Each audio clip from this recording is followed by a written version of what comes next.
Hi, everybody. So, what I wanted to do was give you a document to help you. So, what you're doing in this course is you're using your skills of reading comprehension, of note taking, and of critical analysis to end up coming up with a written essay or a written response to a prompt or on a topic. So these are the skills that you're trying to achieve. So to do this, what I'm finding is a lot of you are in a situation where you don't necessarily know how to organize your information, or you don't know the best way to organize your information. Now, you might have gone through a process in the past where you read something and took handwritten notes on that piece of paper, or however you took notes, maybe on a Word document. You took notes on the thing you were researching or what you were reading or watching, and or the website, and you took these notes and then took those notes later and wrote your paper or whatever. That's the process that you're supposed to be doing.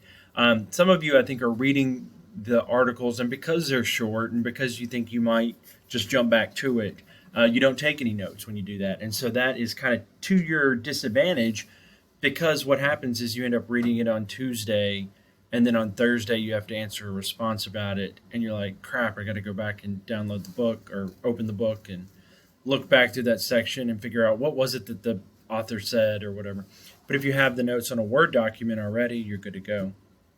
So what I've made is a document here, and what I'm asking you to do is I would open one of these for every reading assignment, and then fill out a little bit of the sheet, and then save that on your computer to your desktop. All right. And so, or wherever you're saving your files to. And so then you can access that whenever you need to respond to the prompt. So, what I've got here, I'm just calling it the reading notes outline.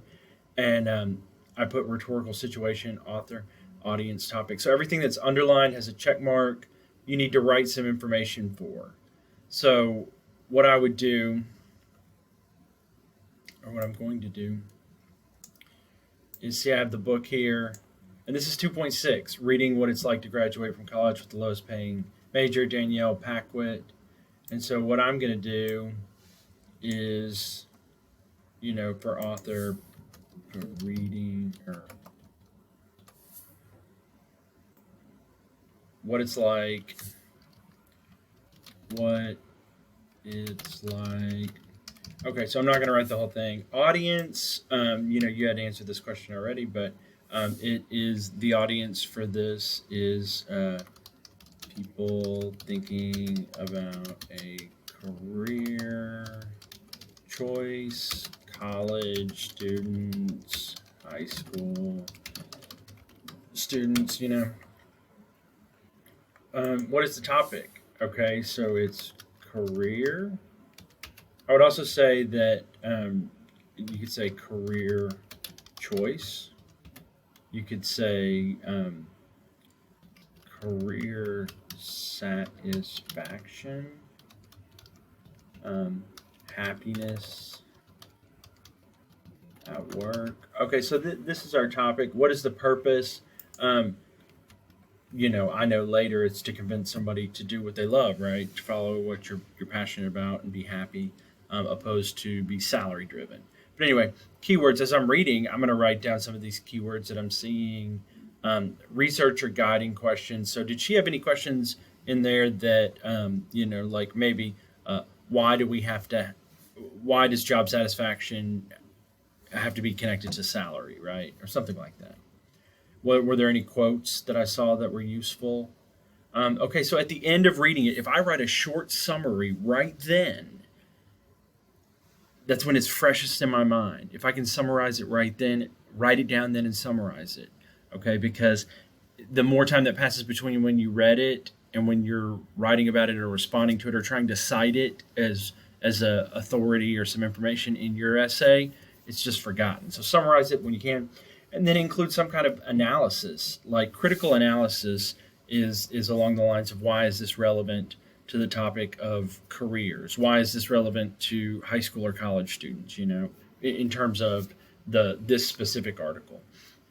What does this info add to the dialogue about the topic? So the info would be, hey, there's more perspective than just being generated by pursuing the highest paying job, right? As I write down this analysis, I could also write down like how you intend to use it later as a source or whatever. But if I do this, if I read every essay or article and have a corresponding note that I have written down information on, when I go back to cite and write my paper, I'm just going to read that summary. I'm going to read that analysis and be like, oh, I can, in some cases, copy and paste it. In some places, just rephrase or connect it to something else. If I put direct quotes in this note, then I can copy that direct quote, and then I put my parentheses, my in-text citation. You could even go ahead and copy and paste or put your MLA citation in this note, so it's like your go-to resource. All right, so this is becoming a long video tutorial about that, but I'm going to make this available. The reading notes outline, I'm going to make it available. And I guess I'll just start putting it, I don't know where I'll put it, but I'll put one in Module 2 for now, and that's going to be available to you, and I'll put this video in the video resources. All right, I hope this has been helpful.